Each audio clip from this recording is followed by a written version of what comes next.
Yani bazı daha doğrusu çok laptopların sesi, volümü azdı.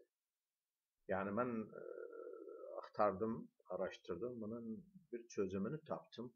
O da bizde desktop'ta ikonlar var tabii. İkonların birisi bir control panel. O control panel'e girsek, bir pencere açılır bizim için. O pencerede tabii adjust your computer setting ileri hara sound'a. Sound'a girmemizden bir window açılır bizde. O window'da tabii yukarıda playback var, recording var, sounds var, communications var. Aynı vakitte de speakers var. Var real tech digital output var. Biz gideriz speakers'e. Speakers'e biz ne deriz? Right click ederiz, gideriz properties. Properties'i tıklamamızdan açılı bir window daha. O window'da yukarıda general var, custom var, levels var, enhancements var. Biz ne deriz? Girir enhancement'e.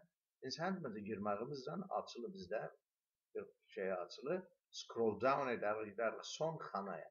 Son kanada bizde ne var? Loudness equalization.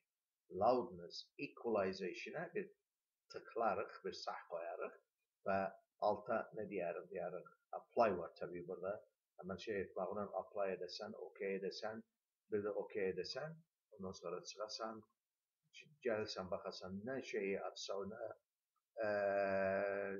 səsi açsa baxasan, tamamen laptopun səsi, volümü tamamen fərq etdi, şey oldu. Tabii bu hardadır? Bu nasıl şeylerdir? Windows 7'de ben bu tecrübeni yaptım ve inşallah siz de bunu beğenirsiniz.